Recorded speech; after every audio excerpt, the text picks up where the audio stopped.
What's going on, everybody? Welcome to the SchuZ Show. I'm your guys' host, SchuZ Schumaker. I hope you guys had an incredible weekend, and later on today's show, we'll be breaking down all the big fights that happened from this past weekend. But to kick off today's show, I've got a very special guest to kick it off with.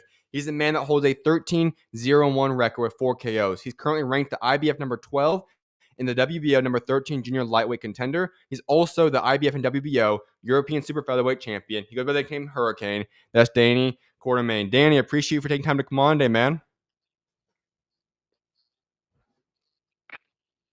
No, pleasure to be online and be on the show. Absolutely. Now, we're going to go through a lot of stuff because this past year's been a little bit hectic for yourself, but I want people to get to know your story a little bit better. And so the actual first question, Danny, I want to ask about you is, you do have the nickname Hurricane. Where did that nickname come from, and how'd you get that nickname? Quite funny. I never came up with the nickname myself. Okay. I did not previously have a nickname.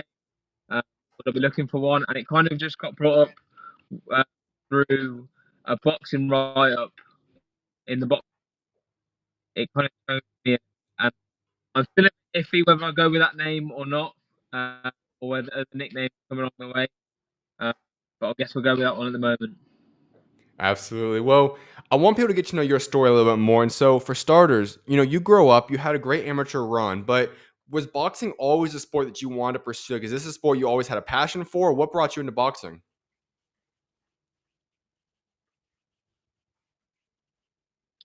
Yeah, there's a bit of a story to that. As a kid, I always played football from the age of maybe 4 all the way to probably the age of about 20, 21. I'd always constantly played football alongside boxing at the same time, with a little stint of rugby in the mix with that. And I'd reached certain levels within football. I played that for a semi-pro team. Rugby, I played for the local county. So I played at a certain level, but I just kind of got to the age of 15, 16 and realised that I was going to get further in boxing than I would do in any other sport. And I felt like that pushed me into making a decision to knock the rugby on the head first, and then later, when I was professional, knock the football on the head as well. Now, as you started pursuing boxing then, when did you realize that you could be a guy that's going to be a top 15 contender in the world? When did you realize, you know what, this is not just something I'm going to do for fun. I can actually be very successful at the sport. When did you realize that? I think it was probably at the age of maybe 17, 18. I'd finished the youth and reached a level whereby I'd fought big names, like Ryan Garner, who's fighting this weekend. He's got the EB fight for British Commonwealth. Quite like him, with the GB fighters, and I'd come out top and won. And it was that point at which I realised I could actually do it before. It was a bit where I didn't quite hit the heights of getting GB and going into the international tournament. But the level at which I fought as an amateur within Britain was extremely hard. Central England title, English title on the way. And I found when I went to the senior contest, I didn't need time to get used to the seniors. I just ran straight into it and enjoyed it. Enjoyed the guy 3 minutes. I got to the point late in my senior amateur career whereby I felt I was getting to the stage where I wasn't as fight regularly. I'd go to tournaments or championships, and I might have 3 or 4 fights. And then look at the club show. It was the trying. Here, one sec, Danny. For some reason, it's cutting in and out right now. I'm going to go to a quick break so we can figure out what's going on.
Welcome back, everyone, to the SchuZ Show. So, I hope we got all the technical issues figured out now. But, Danny, I want to go back to the last question we were talking about.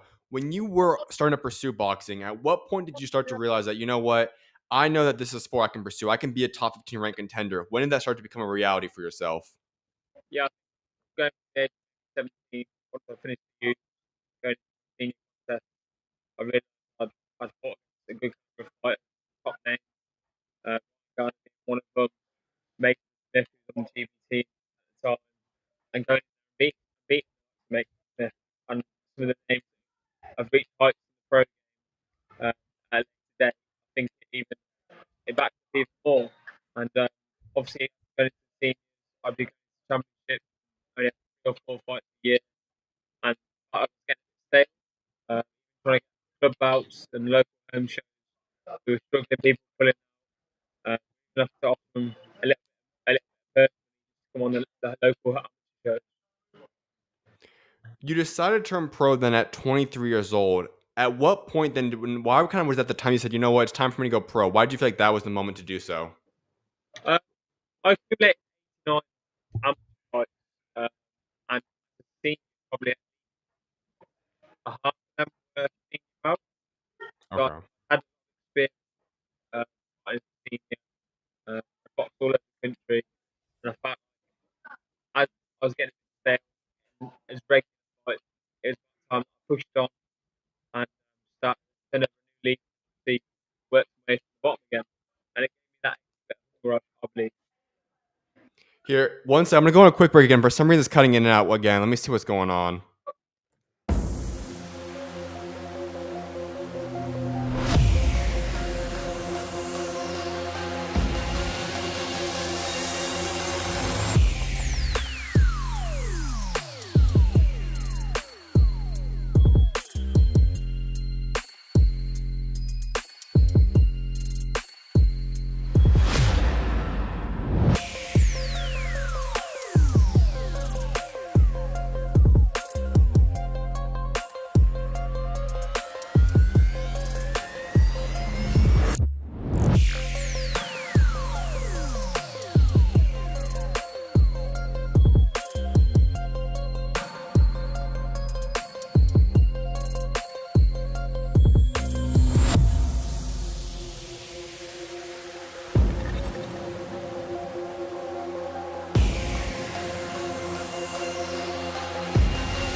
Welcome back, everyone. Hopefully, we have the technical difficulties figured out now. So, Dan, I do want to go back to the last question again. You know, you turned pro, 23 years old. You had 90 amateur career fights underneath your belt. Why was at that age the moment you said, you know what, let's make the jump, let's go pro now? Yeah, throughout my senior career as an amateur, I'd always got confidence of saying you'd be so suited to the pro game when you turn pro. And I could have probably turned pro when I was like 18, 19, but I believe that getting that amateur experience as a senior and getting that experience and also having that, it didn't matter if you lost the odd couple of fights, it didn't inhibit your career. Whereas, and it gave me that experience as a senior that I could take into the pro game without having to learn as much in the pro game stuff. When you turn pro, you have your very first fight, and then you end up having to go 19 months without having another pro fight. I have to imagine that had to be quite difficult for yourself because you're excited, you had a great debut, and now you're out of the side of the ring for almost 2 years. How did you deal with that process?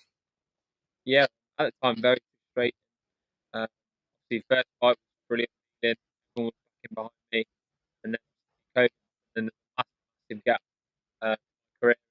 Again, for a lot of professional fighters, they weren't able to continue their job with their career, put everything on hold. the good thing for me was I had like 8 guys, so I don't think anything at the time. I wasn't in such an important part of my career today, and I think just knowing to get back to it, just there was motivation in that training. I think it allowed me to kind of concentrate on other parts of my technique, my fitness, uh, whilst I was going to have to compete. Now, let's get into the most recent time span for yourself because it's been quite the hectic past year or so. We all go all the way back to the Jack fight, and that obviously was hectic. Then you had this past year, a lot of different changes have been going on. Before we go in depth onto each and every single different piece right there, when you reflect on the past, what's it been now, 8, 9-ish months, how would you sum it up? Yeah, if you look at last year, for example, I had 3 big fights in 1 year. 2 titles. I don't think many people can say that, you know, two titles, defending, and obviously, yeah, the big fight with Jack Bates, where and both of them, uh, not the outcome that we wanted, uh, not really that everyone was hoping, but Mhm. well, that way it was a bit of my because constantly throughout press conference it was mentioned about worrying about my head and clapping heads, and then actually looking back at the video, it was him that caused it, and it's quite ironic, really. Right. Going into early this year, there was talks of trying to get a rematch sorted. Uh, I'm still very much up for. I know that the fight with Conor in early September. Uh, the fight's gone, uh, but I come to an agreement with my professional partner at the time. There's no hard feelings there. I was in a situation where I wanted to accept an extension of my career with them, and we've had to wait. And that's the only reason the Jack fight wasn't pursued. Still very much there in hindsight, and we just get that part of the show potentially. If you look at it now, I've got an even bigger fight that could arrive with an even better opportunity. So, One of the confusing portions for yourself has to have been the promotional aspect. I know you've been going back and forth now, and right now, I mean, obviously you're in the negotiation with the Queensberry card, but when you talk about the promotional situation, how have you been able to manage and go through that whole situation? I think it from early days of my pro career where I was a big ticket seller, and it allowed me to learn fight, them experience without the pressure of the promoter on me to progress Mhm. too quick. Uh, Right. After having 10 fights and then taking a promotion deal, it was perfect time. GBM were perfect for me. Uh, I think they progressed my career absolutely amazingly at the right pace. And also, you know, I think I benefited them as well at times being the main event of their cards, selling a hell of a lot of tickets on their shows, and putting some great fights for the audience to watch. All right, so let's go in depth now. We go back to when you fought Jack Bateson. Obviously, that's got to be a difficult situation. It was a pretty big fight right there. Both of you guys clash heads. You get cut in your head, and obviously that ends up putting that fight down pretty quickly there. When you go through that type of process where it's like, okay, you prepared for a big fight, you've gone through this camp, clash heads, all this stuff ends up unfolding there. What's that situation like when you have to go out there and you get a draw now on your record when you guys have to clash heads? Yeah, great. Because I guess the big thing about keeping your own, and again, it's not a defeat on my record, but it's another person looks at your record and goes, "Oh, you got a draw." Pre the fight, you don't realise when what round and a half, which is Hmm. very frustrating. Both we both week week training to it, dedication and sacrifice. Uh, and again, the public obviously gone forward, bought tickets, etc. And they kind of money. Hmm. I know you guys were scheduled to have a rematch. May 23rd was the original date for that one. Obviously, things came to fruition. Obviously, both of you guys probably have your own stories there. For yourself, what ended up happening in the situation? Why did that fight end up not coming to fruition? Yeah, but uh, there was a date given by GBM. Uh, that date was offered from them on the terms that I was signed a contract with themselves. Uh, Right. Unfortunately, that contract just wasn't lining. Couldn't come to a more financial agreement.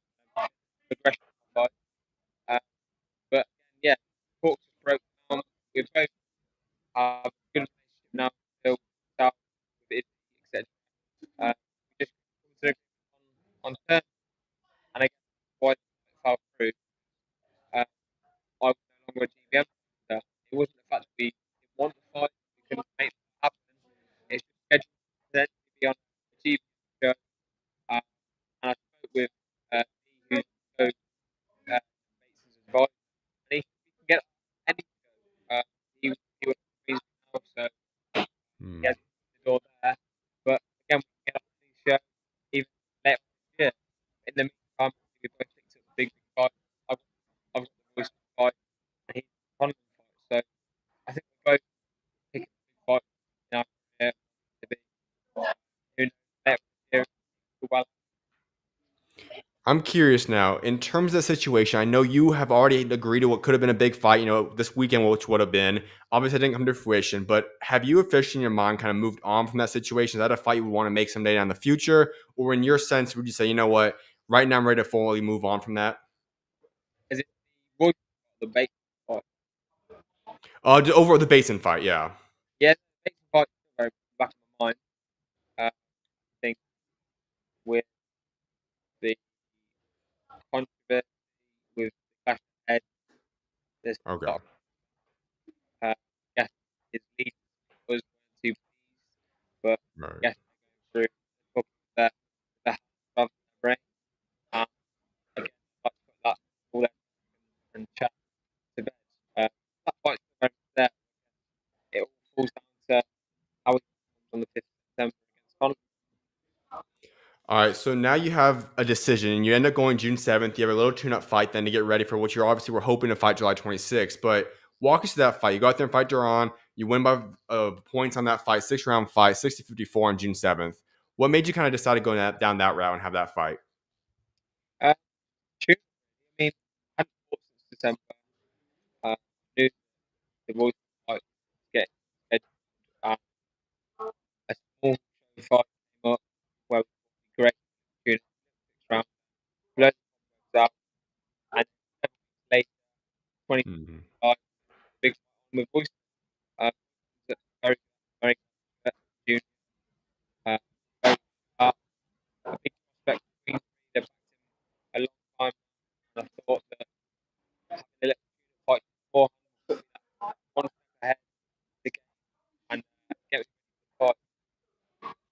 All right, so let's go into what happened just recently. You're scheduled a fight, which would have been this weekend, would have been a massive fight. You end up getting the news, the knee injury, all these things that have come to fruition now, and now you know you're in a position where you can't fight right now. This had to been once again another kind of bump in the road for yourself.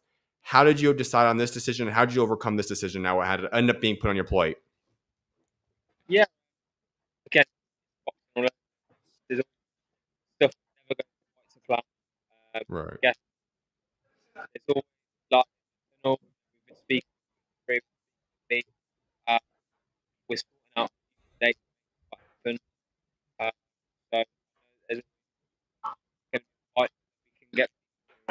Me, keep ticking over, training well. Don't be too soon in the but the camp get people involved, and I didn't make it because quite he wanted. He called me out. He wanted to fight Right. more than I have, and so it's a matter of career. Out. I get whenever it happens, and it's running in the fight, big fight. All right. So when can we see you back in the ring? What's the game plan? When do you want to be back in the ring? When, what's the next, 6 months so look like for yourself? When does all the different plans for yourself? When do you want to get back in the ring? What's that look like? Right, in terms of making a fight, we're looking to there's a lot of dates booked for the shows, bit busy moment, having to go back to work, and one coming up this weekend. There's some dates in, making sure it happens on a card. But yeah, next 3 months, I think day will be a big show. Let's go for it. All right. Well, Danny, I've got one final question for you. It's the question I like wrapping up every interview with, and it's talking about your legacy. Obviously, you're still young. You still got a long career left in boxing, but when the day does come, you move on from boxing, you put down the gloves. What do you want the legacy of Danny Quartermaine to be for what you've accomplished both inside and outside of that ring? Me, fast box history, 50 where Randolph Smith and 6 when Carter Randolph went on to win both against one of the greatest of all time. Right? To reach such a height is especially good. Is what I want to achieve. British way, just that and then world and no,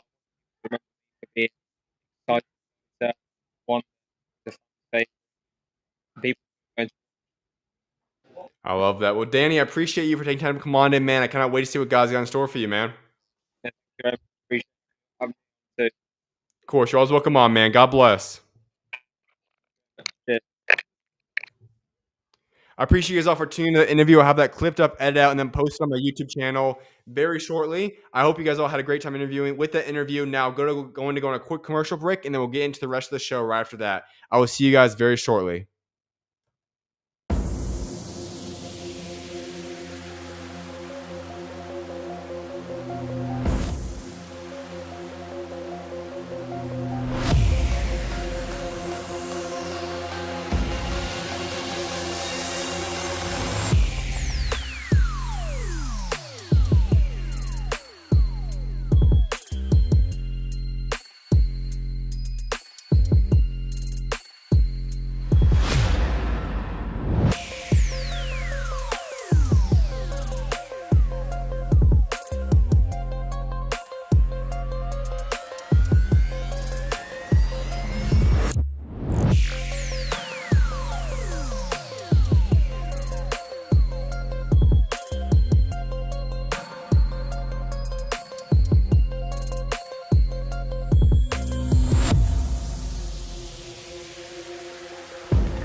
SchuZ Schumaker. I hope you guys are having a phenomenal week so far. Obviously, you guys are Monday, wherever you guys are, depending, it could be Tuesday. But with that being said, I hope you guys had a great weekend, a blessed weekend on top of that, and you guys are off to a great start on this week. But this past weekend, I think it's safe to say more than delivered. When we reflect back on what I was saying on Thursday and Friday and leading up to July 19th, I kept proclaiming and talking about the fact that July 19th might just end up being the most special combat sports day of the calendar year. And at this point in the time, as we are now July 21st, 2025, I would say that July 19th more than delivered. That was the best day for combat sports that we have had all year. And you could even date this back to probably one of the best days we've had in the past few handful of years. July 19th delivered. And there is a lot of things to get into what happened over this past weekend. So we're going to get into it today. There's going to be a lot of big fights. So let me just say this. Anyone that wants to put any opinions or things in the chat or topics for me to discuss or questions you guys might have for me, make sure to go put them in the chat and I will address them. In fact, before I go any further, I see there is one thing in the chat right now. Janito, you say, based on what I've seen with Pacquiao's performance, in my opinion, he's the greatest welterweight of all time. It's mind-boggling to do that at 47 years old. You know, when I look at what happened on what Manny Pacquiao did on that performance last night, and we'll go deep into what exactly all happened in the situation, and we'll talk about all these different things. Let me see if I can pull up this chat real quickly here now. Get this in the comment section. There we go. Based upon this, I'm going to address this comment first and foremost. What happened this past weekend with Manny Pacquiao, and I'll go deep into this in a little bit, but I would say it's pretty safe to say Manny Pacquiao might have already been the greatest welterweight of all time before anything happened and we stepped back in that ring. Manny Pacquiao is already one of the most historic, greatest boxers to ever live. We don't even need to discuss welterweight. Let's just talk about boxing as a whole. Manny Pacquiao is one of the top, 10-ish guys you could ever say in boxing, maybe even higher. He is one of those type of guys. And I think when we look at what he just did at welterweight, yes, obviously coming back at his age, pushing Mario Barrios to what should have been a win, obviously solidifies himself even more. But I'd say before he even stepped in that ring, regardless of what happened, that's why I always made this big emphasis. Whatever happened to Manny Pacquiao, he was already a legend. He was already great. He was already one if not the best welterweights of all time. And like I said before, you can drop the welterweight. We can just go straight to boxing. He's one of the greatest boxers of all time. I think that's just a fact there. With that being said, let's hop into some boxing topics now. As I said, though, for anybody else that has any other discussions they want to discuss on today's show, make sure, or I guess there we go. Let me make sure that was pulled up there. There we go. There's the comment that we were discussing earlier. But with that being said, I'm going to go hop into now in order of all the biggest fights. We're going to start off with the undisputed heavyweight fight, Oleksandr Usyk and Daniel Dubois. We'll head over to then Jesse Bam Rodriguez with Phumelela Cafu. And then we'll get into Mario Barrios and Manny Pacquiao. And then I'll also touch up on Sebastian Fundora, Diego Pacheco, and Ammo Williams fights from this past weekend. So it's going to be a very long and exciting show for today. So let's get right into it, though, as we have a lot to hop into. First and foremost, let's hop into this component that, as I said, let me pull up, make sure we get that off the screen. There we go. When we look at what happened this past weekend, there was great fights all across the board. I think what you could argue, let me make sure I say this real quickly. What Oleksandr Usyk did was probably the most historic of all the fights. And it's very hard to say because Manny Pacquiao, if he would have won that fight, this would be the easy answer here. And he should have won the fight. But what I mean by this is Oleksandr Usyk, what he solidified for himself this past weekend. Oleksandr Usyk is the man that had already become king of the cruiserweight division. He was that guy this era. He moved to heavyweight, the hardest transition you can do in boxing. And he went into heavyweight and already became undisputed champion once. 1 year later, he does it again in dominant fashion at Wembley Stadium. When you look at Oleksandr Usyk, what he has now accomplished in his career, his resume is one of the best in boxing history. And I understand that there's a big debate going on. Is he the greatest heavyweight of all time? You can throw him in that discussion. Of course, he's in that conversation. But when I look at the grand scheme of things, we don't need to keep talking about, is Oleksandr Usyk one of the greatest heavyweights? We already know he's one of the greatest of all time. His debate that we're now talking about with Oleksandr Usyk is he one of the greatest boxers of all time? And I believe that you can now, without a shadow of a doubt, say that Oleksandr Usyk will now go down as one of the top boxers in boxing history. Obviously, he's a first ballot Hall of Famer. But we're talking him being that top 10. For sure top 15, but probably even top 10 all-time boxers. Being the king of two different divisions and weight classes in boxing is something that very few guys have ever done. You are now one of the most established historic cruiserweights and heavyweights in boxing history in those weight classes' histories. And on top of that, I feel like it's important to note this, that when we talk about Oleksandr Usyk, you have to recognize the full embodiment of who he is. Oleksandr Usyk is not just an incredible skilled fighter. He's not just an elite fighter when he steps in front of that ring. He is one of the best ambassadors for boxing that you could possibly have. He and Manny Pacquiao are two very similar in that sense.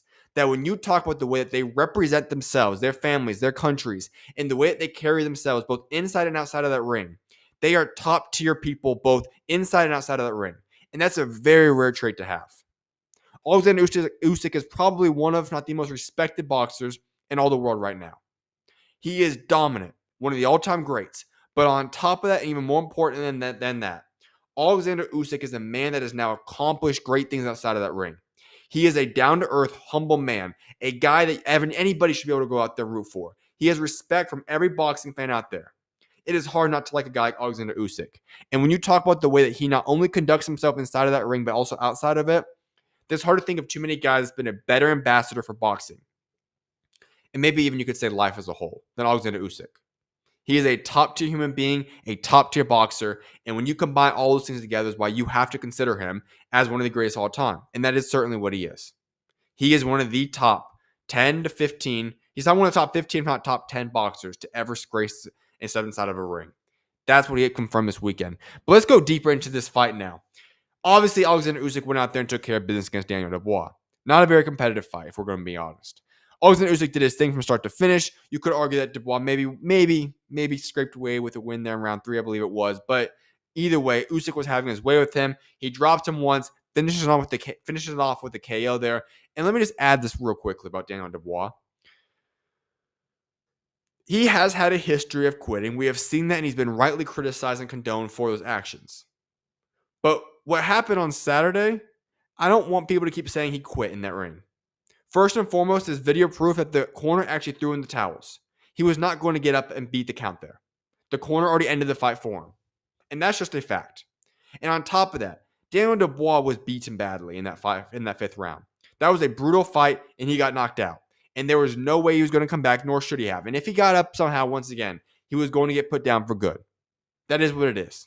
I don't have any problem with the fight being stopped there. That fight should have been stopped there. The corner threw in the towel. So to stop ridiculing Daniel Dubois for what happened inside of that ring when he supposedly, in some people's eyes, quit. That's not what happened. I believe that he fought. He got back up the first time. And when he got knocked down for the second time, it was over at that point in time. It is what it is. And let me add this as well. Daniel Dubois will be back. There are some things that you can discuss about his character, who he is, so on and so forth. He is 27 years old. He has put himself in a position where he already rebuilt himself into a position of becoming world champion and fighting for undisputed. He just happened to go across one of the greatest of all time. And he's only 27 years old. Daniel Dubois still has a potential, 10 or so years of being a good fighter at the heavyweight division. He is going to be back. He will be world champion once again. And he could very well become undisputed, maybe even so, in the future. Now, there are some guys like Mosey Toma has a fight to make in the future, but for Daniel Dubois, we are talking about a man who will be back. Mark my words on that. He will be back. I don't know when. It might be another 2 years or so to his world champion. He will be back. He is still a threat. He is still a dominant presence, and he's just 27 years old. As for Oleksandr Usyk, there are so many things on the table. Tomorrow's show will be more so directed towards what's next for each one of these big boxers that fought this weekend. But to give you a quick little preview in that, if I'm just going to give my honest thoughts, Oleksandr Usyk, Joseph Parker, that needs to be the fight that gets made.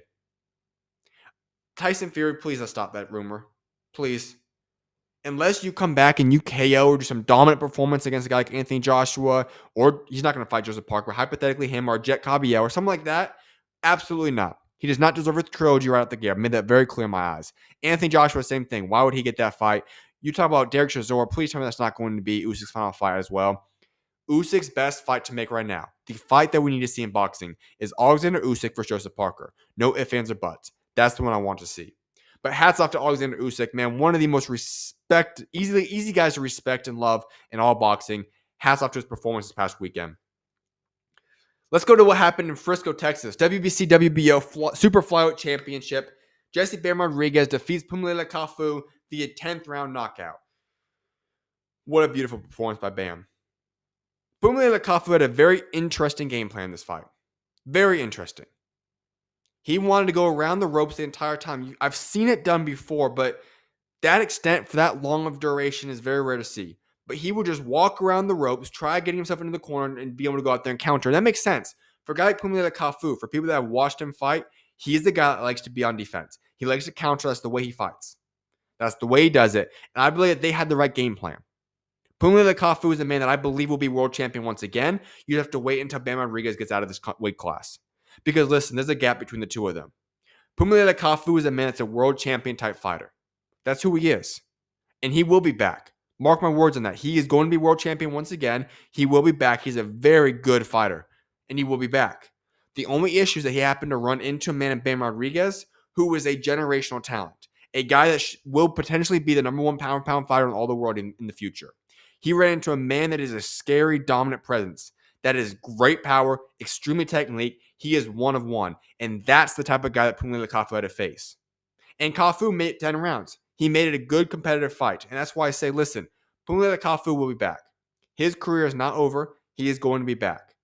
But he fought a man in Bam Rodriguez, who I now want to emphasize this next topic on. Bam Rodriguez, and he made it clear that he did not mean to disrespect Phumelela by already booking his next fight. But Bam Rodriguez is now going to be going on one of the most incredible runs we have seen in boxing.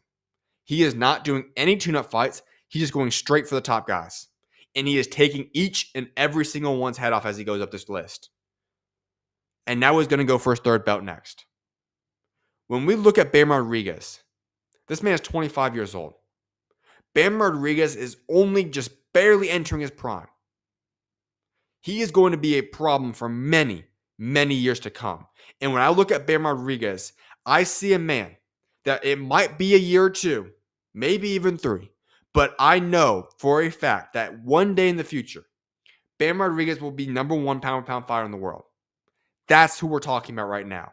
This is a man that is already a 2 weight class champion. He is very likely going to become undisputed at 115 and then move up to 118. And guess what? Unless things go crazy, I believe he will become world champion there once again and make a dominant run at 118. This is a guy that's just barely getting started, and to have his resume at 25 years old is remarkable. This is a guy that's going to have a chance. I know it's early, but he will have a chance to go down among some of the greatest that's ever done the sport before. I realize that's a very, very bold claim to make, but this man is 25 years old, has already accomplished incredible things that most people can't even fathom accomplishing throughout the duration of their career, and this man is just barely entering into his prime. So when I say what I just said, that Bam Rodriguez has a potential to go down as one of the greatest of all time in the future and be a pound-for-pound great, so on and so forth, that is why. Obviously, he's got to do a lot of work to get to that place. But from what he's accomplished at this point in his career, we are looking at a man that has a chance to be the next superstar pound-for-pound fighter in all boxing and become this era's next star. That is who Bam Rodriguez is. He is a phenomenal fighter. He has the full package, and this man is going to be around in boxing and be a massive problem for years to come. That's what I want to say about Bam Rodriguez. Obviously, we already know what's next for him. That's his next fight. I think he's going to win that fight. I don't think anybody at 115 can stop him or even mess with him. He will become undisputed if he wants to. And if he just wants 3 belts and then moves up to 118, he can do that as well. And I think he's going to be a big problem at 118. All I can say is throughout this, he talked about the fact that the Junto Nakatani fight fell apart. I get it. Junto Inoue is a bigger fight to make anyways. But Bam's coming for him. And that's the fight that needs to happen one day. The Bam Inoue fight never made a lot of sense to me. They're just too far apart in weight, age, everything. Just never seemed to make sense to me. But the one that always has is Bam Rodriguez and Junto Nakatani. That's the mega fight to make one day. I think we're still a couple years out from it from occurring. But one day, Bam Rodriguez, Junto Nakatani could be a fight to get made for number 1 on the pound-for-pound spot. Those 2 guys could fight each other. Both guys would be in the top 5, maybe even top 3 at that point in time. And that will be one of the biggest fights to make in all boxing at one point in the future. Let's head over to the main event that went down in Las Vegas between Mario Barrios and Manny Pacquiao for the WBC Welterweight Championship. Before I go any further, I want to make this very clear. I said this on Friday, and I said this on every single segment that I made leading up to the fight. I did not want the Manny Pacquiao fight to be made, but I feel like a lot of people, when I made that statement, looked at it in a very odd way. They looked at it as if I was hating on Manny Pacquiao, but the truth is this, and I made this clear many times. If people didn't answer that, then that's fine. That's on them. All I ever wanted was that Manny Pacquiao to make it out safe. I've always said this. Manny Pacquiao is already one of the all-time greats. He's a legend of the sport, but most importantly, Manny Pacquiao is a legend outside of the ring. He is a stand-up class act man, a man that's a God-fearing man, and a man that always has represented boxing and his family and his nation and everything he represents to the highest standard possible. And when I looked at Manny Pacquiao, the last thing I wanted to see him happen was for him to possibly get hurt in the ring. When he's already accomplished everything he ever needed to, he's a Hall of Famer and his legacy is intact regardless. That's all I ever wanted. Now let's hop into this fight. Manny Pacquiao went out there, and the fight was ruled a majority draw. 115-113 in Barrios' favor, 114-114 on the other two scorecards. I'm honestly shocked. My mind is blown by those scorecards. A 115-113 and then two 114s absolutely shocked me. And I'll admit I was wrong here. First and foremost, I did think Barrios was going to win the fight, so I was wrong in that regard. But secondly, those scorecards were baffling to me. I thought that because of the rumors that were set in place between Floyd Mayweather and Manny Pacquiao running it back again at their ages, that there was almost a no % chance that Mario Barrios was going to win this fight on the scorecards. And he did not win the fight, no, but him getting a draw is essentially a win for him because he gets to keep his belt, and at the same time, he has no business winning that fight. Mario Barrios did not win that fight. Mario Barrios lost to Manny Pacquiao. And honestly, can I just make this very clear? I didn't even think the fight was close. I had Manny Pacquiao by quite a few rounds. I thought he comfortably won that fight. In no way, shape, or form did Mario Barrios have a draw in this fight. He was outclassed by Manny Pacquiao. Manny Pacquiao should have won that fight, and I don't care what anybody wants to say about that. And can I add one thing really quickly? For Mario Barrios, we all knew this beforehand, that he was likely the weakest link amongst all the boxing champions right now. He has a very lackluster career. And now he was just elevated and basically was an email champion to become world champion. And now he has two draws against tune-up fights. One against Abel Ramos, one against Manny Pacquiao at his age. That's ridiculous. Mario Barrios, there's a reason that every single guy at 147 is gunning for him. Every guy I've interviewed that's at 147 always lists Mario Barrios as the guy they want to fight. You wonder why? Because every single guy looks at that and says, you know what? That's an easy path to become world champion. And I 100% agree with that. If there was anybody in boxing right now, you could make a very good case that if one champion was the most easy guy to beat in the weight class, it would be Mario Barrios. If we were to rank guys at 147, I don't even know if Mario Barrios would be in the top 10. And that's a wild statement to make for a guy who's a world champion right now. And here's the deal. Mario Barrios has had lackluster performance after lackluster performance.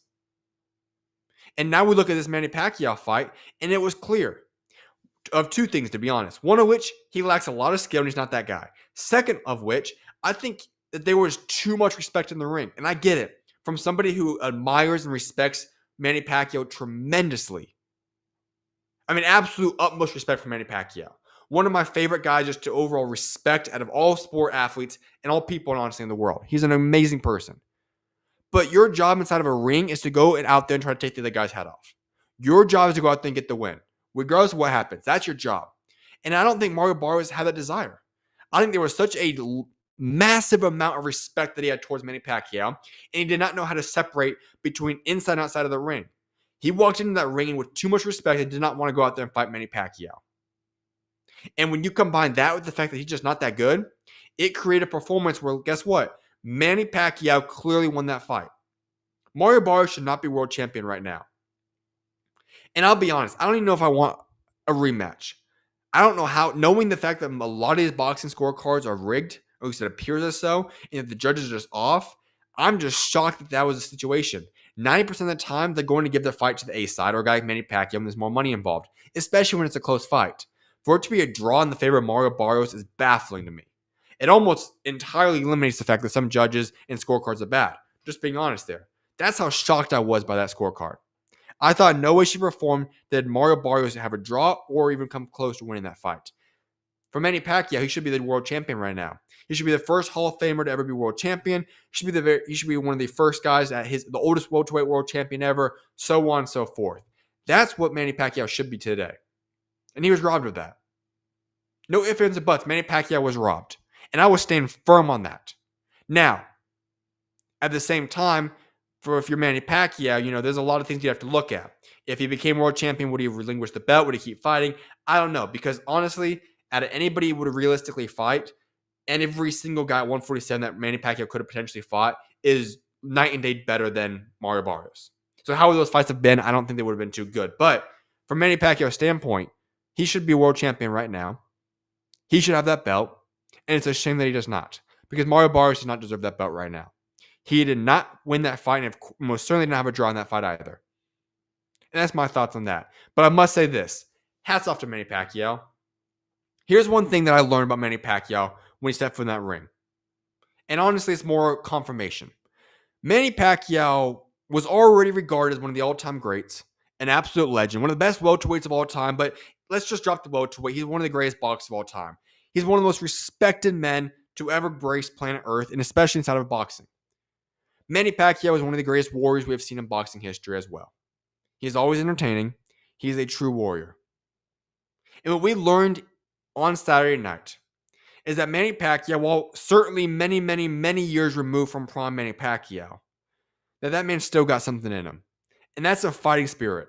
That's a spirit within him that says, you know what? I will go out there and I'm going to be able to compete with anybody. At least I'm going to try to the best of my ability. And he proved that on Saturday night. He proved that no, he is far away removed from his prime self. But his heart and his passion for boxing is still going to put him in position to be somewhat successful. At least the max potential he could possibly be at for his age. And all I can say is hats off to that man. It is hard not to root for Manny Pacquiao, one of the greatest ambassadors in boxing history. He represents the sport and everything he represents and stands for perfectly, both inside and outside of the ring. And he deserves immense credit for that. And all I'm going to say as well is that today, Manny Pacquiao deserves to be world champion. Manny Pacquiao should be the first Hall of Famer, active Hall of Famer, to be a world champion and the oldest welterweight champion in boxing history. That's what Manny Pacquiao should be. Him not being world champion right now is an embarrassment. He was robbed. But that doesn't change the fact that at the end of the day, most people know who won that fight. And secondly, it only more so solidified the fact that that is one of the greatest men and boxers to ever live and ever fight inside of a ring. He proved that and confirmed that once again on Saturday night. Let's go to some of the other big fights that happened on the cards on July 19th. Co-main event for the Manny Pacquiao and Mario Barrios fight. Well, Sebastian Fundora versus Tszyu. Sebastian Fundora, 7th round TKO of Tszyu. All right. I will go on two sides of this next story here. Let me just actually make this clear. As I discuss what happened in this fight, let me make it very clear. Sebastian Fundora manhandled Tszyu in that fight, and what I thought would have been a better fight, Sebastian Fundora took care of business and got rid of Tszyu in that fight. Absolutely dismantled him right from the gate. Literally a first round knockdown. Absolutely dismantled Tszyu from start to finish. Now, let me break down this. On one side of the story, for Tszyu, he had no business being in the ring today. And I feel like, in large part, it's the people around him to blame for this. The fighter will always want the big fights. They're always going to want to prove himself. I get that. I'm not going to fault him. It's the promoters, it's the people behind Tszyu that put him in this situation that messed him up bad. When we go back, Tszyu was having a great performance against Sebastian Fundora. The cut occurs, and at that point in time, it ends up resulting in him losing the fight down the line. It is what it is. A brutal cut, so on and so forth. You could have made a case that, okay, he was world champion, he's just going to bounce back. The Bachar-Murtavaliev fight, on paper, it somewhat made sense. Obviously, it was a weird way to lose your belt. It is what it is. Go fight for world championship. You should be ready. However, you could have still went and rebuilt your career, made sure you're all ready to go, and healed up and all those different things for Bachar. But no, we go right to Bachar-Murtavaliev. It is what it is. You get absolutely beat down and embarrassed against Bachar-Murtavaliev in that fight. All right. That's when things get dicey. He was beat down badly. You had one of the most gruesome cuts that we've seen in boxing history, and then an absolutely dismantling of yourself to Bachar-Murtavaliev, both of which took care of yourself in a calendar year. When you have those two legitimate damages, you need to realize this. It is time to recover and get healthy. There was no reason for him to be back in a world championship fight July of 2025. Just a handful of months out from when you just got dismantled by Bachar-Murtavaliev, and about a year and a half out from when you just got a massive brutal cut against Sebastian Fundora. The proper way to rebuild him was the first step. Obviously, they did that. The Australia fight worked out great. It was perfect for himself. Homecoming, easy fight, no problem with that. That's what was correct. When they started negotiating and saying, I want the Sebastian Fundora fight, That right there is when things got a little bit messed up. I said from the beginning, do not make that fight. He's not ready for it. I don't necessarily think at that point in time, I said this, I don't think at that point in time Fundora is that guy. But go work yourself and build yourself up the proper way. Do not rush yourself right back to title contention, because there's a big difference between who you just fought and going back in the ring with Sebastian Fundora. Massive gap. He needed to properly rebuild himself up and make sure he was healthy, both from a physical standpoint and mental standpoint. And they failed to do that, and that was evident on what happened on Saturday. That was evident. He was not ready for that moment, nor did he belong to be fighting in that ring on July 19th. Absolutely not.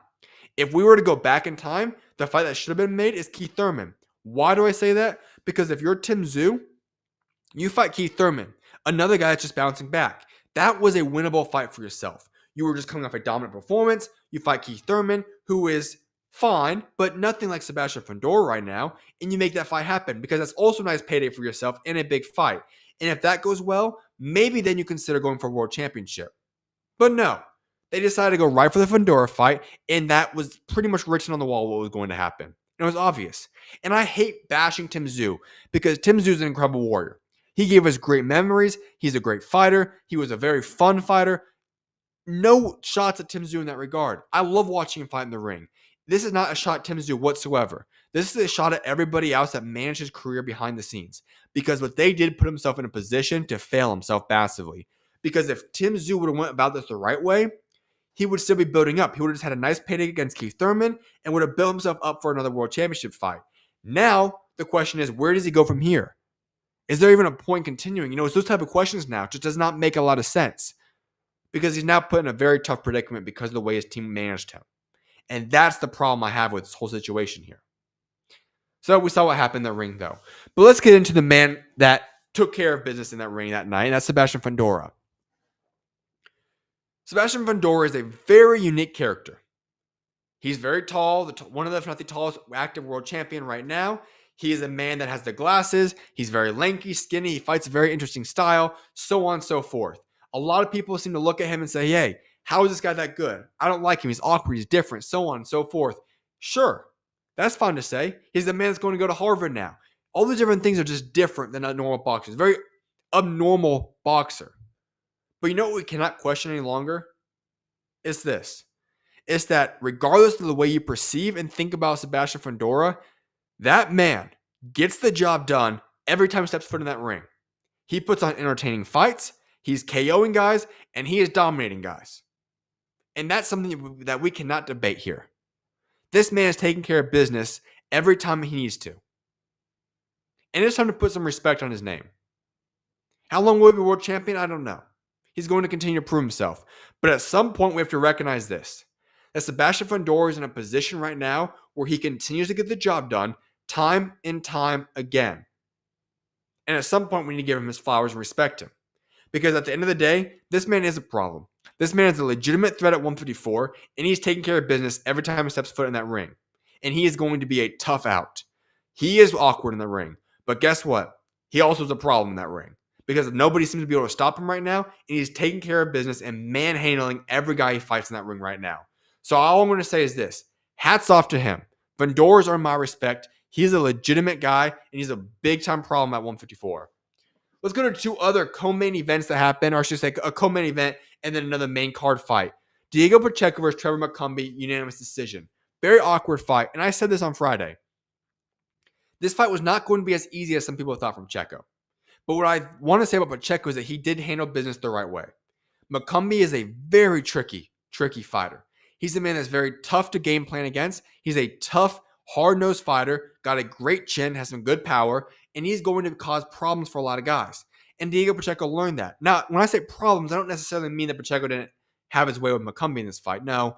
But what I mean is that he made it very tricky where Pacheco could not shine in this fight. Pacheco was smart. He didn't gamble in bad places. He had a good win. He got the win, and he got out of there. Not a moment that you'd say, okay, that was a statement win. Nothing along those lines. But Pacheco took care of business.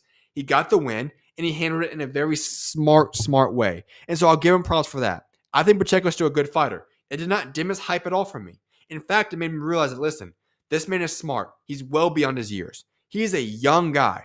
to recognize, to go inside of a ring and say, you know what? This is not the type of fight for me to go all out and be the normal Diego Pacheco.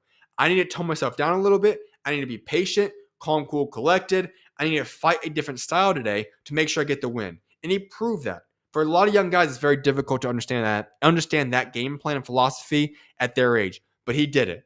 And so for him, I think he's still one more fight away from legitimate title contention and fighting a guy like an Billy or fighting one of those top-ranked guys. But he is going to be a bright star in the future. And I love what I saw from Pacheco this weekend. The last one I want to really dive into is Emma Williams. Very disappointing fight for me. He got the KO. He took care of business. No ifs, ands, or buts on that. Great work there. He got the win and got out of there. But the man he fought, Ivan Vazquez, he was short notice, literally just by a couple of days out. This man was preparing for a 6-round fight and got thrown into a 10-round fight. And can I be honest here? When Ivan Vazquez was going through that fight in the early portion of the fight, he was winning it. It wasn't until after round 6, the rounds that he was not prepared for, did Emma Williams take care of business. And you could see that. You could see the fatigue in Ivan really start to dwindle as the rounds went on. And it wasn't more so that Emma was so much better than him, was so much more skilled, so on and so forth. It was simply this. Vazquez burned out of gas. And when that happens, it's a tough predicament. Now, if Vazquez had a proper training camp and all those different things and he still did that, then that's a problem on his part. But Ivan Vazquez stepped up on short notice, preparing for a 6-round fight, stepped up against a guy named Emma Williams, who was a legitimate contender at 160. And if we're going to be honest right now, had Vazquez had a normal training camp, a full preparation for this fight, I think Vazquez would emerge victorious in this fight. And that's just my honest opinion there. Vazquez took care of business. He earned my respect, and he's going to be back in the ring very near future. For Emma Williams, it was very concerning. This should have been a much more dominant outing. He should have done his job, and I'm surprised as to what we saw in the ring. I thought it was going to be an easy win for him. And that makes me also think that originally it was supposed to be a massive fight with Eloho, and that ended up not coming to fruition. If that fight happened, I would be shocked if Emma Williams would have won that. It should have been a beatdown from Eloho in my eyes. Other notable results from this weekend. Now, there's a lot of them. I'm just going to list off and maybe give my thoughts on a couple of these. But before I actually go any further, if there are any comments or disagreements or things you guys want to throw in the chat for me to discuss on today's show, make sure to throw them in the comments. I'll pull it up on the show, and we'll break it down and discuss, and we can chat together on the show. So make sure to do that as I go throughout now. Leave it in the chat. Any comments, questions, topics, disagreements, whatever. I want to talk with you guys. I want to know you guys' thoughts on this weekend. Make sure to go put it in the chat, and I'll address that as well. Let's just go through a rundown of other fights that went down this weekend.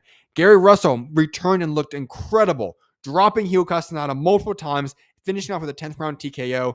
Beautiful performance from him. He looked back. He looked good. Excited to see him return. Super bantamweight David Pascasio defeats Kameda by majority decision. 98-98, 98-92 on two of the scorecards, 95-95 on the other one. This was a fight that was always being planned against a Japanese fighter. They had a massive viewing on the stream when it was being live previewed on YouTube, just FYI. And that was all driven to prepare him potentially for an Inoue fight in the future. But let me say this real quickly. What I witnessed by Pascasio in this fight was not very impressive. He is fine, a decent contender, sure. But if we're going to put him in the ring with Inoue, who this guy Pascasio just obviously was going through, the 98-92 scorecards were way too wide. 95-95 was too close. I think Pascasio won by a round or two in this one. But if he's going to fight Inoue, Inoue is going to manhandle him. It's going to be a quick fight. Not an issue for Inoue whatsoever. That's the fight I think is going to end up happening, though. But not very impressive from Pascasio, my honest opinion there. Superman featherweight Mark Magsayo defeats Jorge Mata Coelho by unanimous decision. Dominant performance, 190 on two of them, 98-92 on the other one. Absolutely dominant performance. He took care of business, did his job. Absolutely perfect performance by him. He looks to be back in his return and look good. Isak Pitbull Cruz absolutely destroyed Amar Salicio Gomez by a unanimous decision. 188 on one of them, 99-89 on the other two of them. Absolutely good performance by himself. He took care of business. All I'm going to say is this. Pitbull Cruz deserves his flowers. There are some guys, and listen, I know he's been a world champion. He's accomplished great things, but there is very few guys in boxing that you would say are more entertaining than Pitbull Cruz. This is a guy that regardless of when or where he's fighting, he is going to put it all out there on the fight. And you just saw the way he started that fight off. He just went on onslaught right out the gate. It is a guy that is so easy to root for and enjoy watching him fight. And he took care of business in that fight, did his job. And here's an idea I'll throw out there. Subaru Matias. That fight might break the record for the most punches ever thrown in a fight. Those two guys would throw down and be one of the most entertaining, possibly even the fight of the year. I would not be against that for a world championship. Just throwing it out there, I'd like to see that fight happen. Brandon Figueroa defeats Joet Gonzalez by unanimous decision. 115-113, 116-112, 116-112. Brutal scorecards here. Brandon did not win that fight. Joet Gonzalez won that fight. No ifs, ands, or buts. Absolutely atrocious scorecards there. Gonzalez was absolutely robbed in that fight. Going back over to the UK, Lawrence Okolie defeats Kevin Lorena via unanimous decision. 190 on two of them, 99-91 on the other one. All right. Lawrence Okolie is a good heavyweight. He gets a lot of slack because the fights were not entertaining. Maybe if Lorena decided to go out there and try fighting, the fight would have been better. Who knows? But in that fight, Okolie did his job. He took care of business with ease. I do not see Okolie being a legitimate threat to any of the top guys, whether that be obviously Oleksandr Usyk, a Dubois, a Joseph Parker, a Tyson Fury, an Anthony Joshua, an Jet Caballero, Martin Bokoli, even a Zhilei Zhang. I don't see any of those guys losing to Lawrence Okolie, but Okolie's still a good fighter. He's a good guy in the mix of contending, I should say. That's kind of where he's at. Another one, light heavyweight, Daniel Lapin defeats Lewis Edmondson via majority decision, 95-95, 96-94, 96-94. Lapin did not win that fight. It should have been a draw or Lewis Edmondson winning that fight, but he came away victorious. It is what it is. Good performance by him, but I will say that one moment of him dangling stuck on the ropes was quite the scene, and that guy winning the fight was a little bit shocking to me. Heavyweight, one of the biggest upsets of the weekend. Solomon Dokris defeats Vladislav Surenko via unanimous decision. Absolutely dominant performance. 99-91, 98-92, 99-92 on the scorecard. Beautiful performance by Dokris. Nobody expected him to win, going up against, at the time, an undefeated fighter, a top rising contender at the heavyweight division, and he took care of business. Absolutely dominant performance, and now sets himself up to be in the prime position to fight another top guy at the heavyweight division. Super welterweight, Amari Jones defeats Alfredo Rodolfo via third round KO.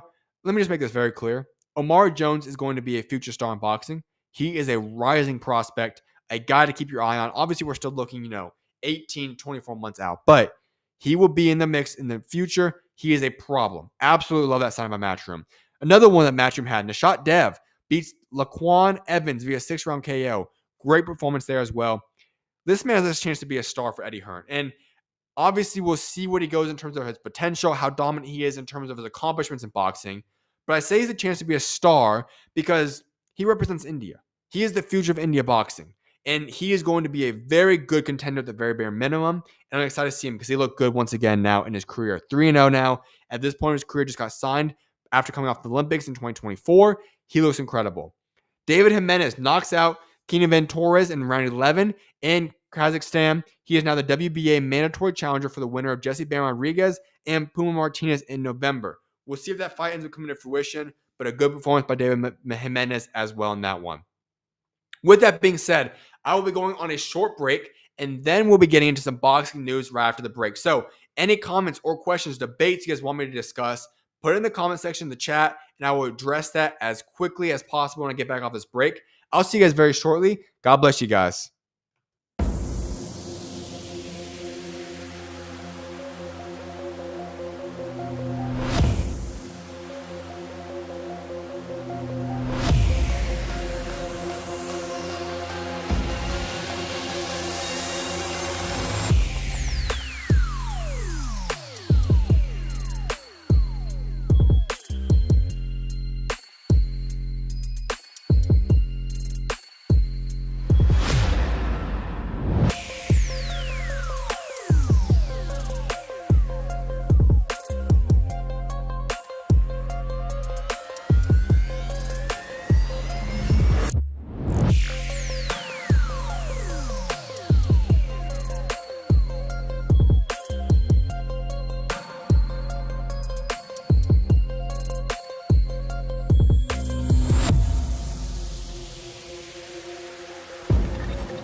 SchuZ Show. I'm your host, Zach SchuZ Schumaker. Now, as I said before the break, if you guys have any comments or topics or questions or whatever the case may be, make sure to throw them in the chat. Your comment will pull up onto this live show, and I'll then address as we go throughout the remainder of today's show. So let's get right to it, though. Some boxing news now will be broken down.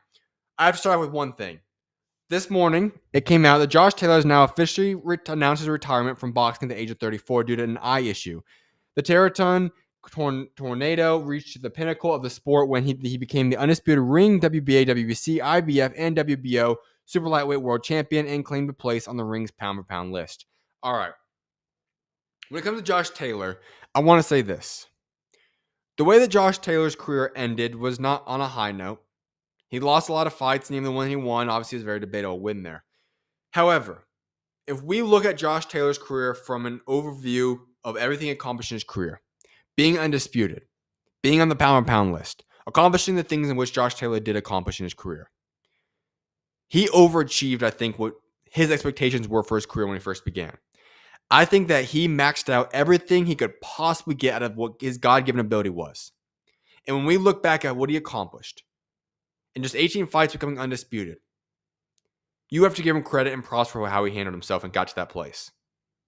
He had one heck of a career and got everything out of it he possibly could have. Now, at the end of the day, did his career end on a high note? Obviously not. But the overview of his career is quite impressive. He handled his business. He had one heck of a run, and he was a good fighter. Now, the retirement news in and of itself is not shocking. I think a lot of people thought that when he moved to 147 and didn't go very well against Echo, that this was likely going to be on the table. And the eye issue here that he alludes to is interesting. Could this have been a factor in what's led to the ending of his career? Possibly. But what I do know is this. He was a good fighter.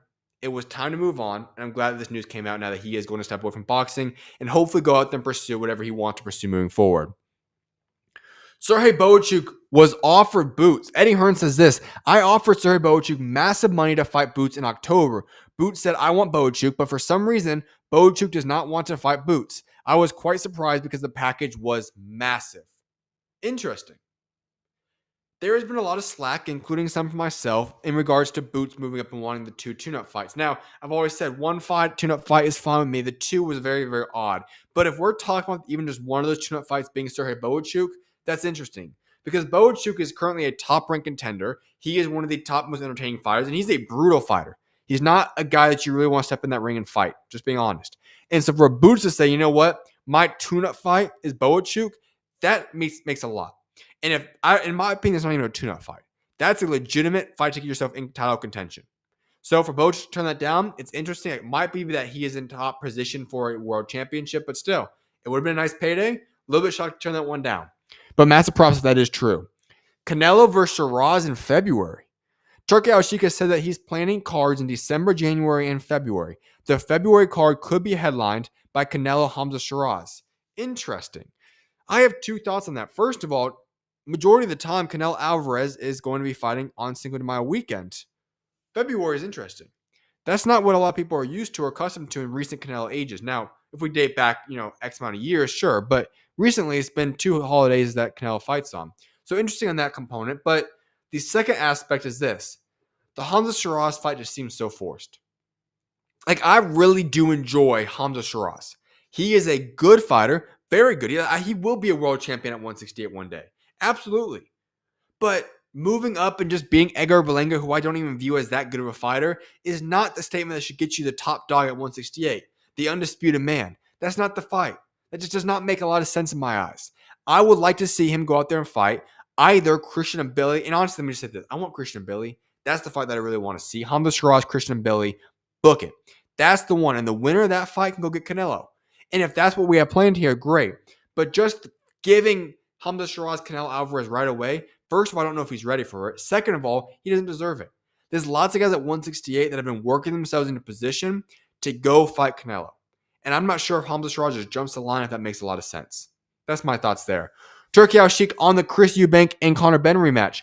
Wembley Stadium or Tottenham Hotspur Stadium. One of them. We were discussing with Sela to do the fight in November. All right.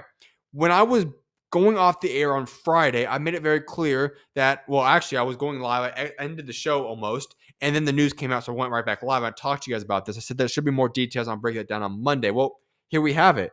Supposedly now, talks might be back on. I've given my thoughts. I don't think the fight rematch needs to happen. I think both guys can move their separate ways, and we're good with that. But I've always said this, the money is too big for guys to likely pass up on. And if Chris Eubank didn't want the September date, and now they've renegotiated and going to get it done in November, by all means, let it happen. That fight would be very interesting. It would be very entertaining. Obviously, the very first fight was one of the best fights I've ever seen. It's going down as the fight of the year without a shadow of a doubt in my eyes. And now we could get the rematch in November. We'll see if it ends up unfolding. Not sure on the details in that regard, but that is what Turki Al-Sheikh said, so we'll see if it goes and actually ends up happening. Brian Norman Jr. has officially signed up for the 24/7 VADA testing starting today instead of August 1st, after the Haney team threatened to pull out of the fight if he didn't. All right, good job, Brian Norman. I'll say the same thing I said when I talked about this issue when it was an issue last week on Thursday, I believe. I said this. Brian Norman, for the Norman camp, what the Haneys are doing is messed up. It's uncalled for. They should not need to do it. You don't need that many months out of VADA testing. You shouldn't have to wait. You should be able to wait until August 1st as originally planned and signed upon. But if there is any chance of the fight possibly getting shut down just because you don't want to do VADA testing for an extra 10 days, then just do it. And I'm glad they did that. Got the deal over with. No longer an issue. The fight between Brian Norman Jr. and Devin Haney will be on, and I'm glad that happened.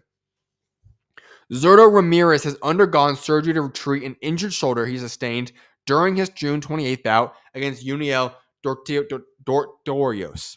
I apologize on the pronunciation the first time. Interesting. The shoulder injury did not look too good. He has full-on surgery now, and it makes you wonder, when would he possibly be able to get back in the ring?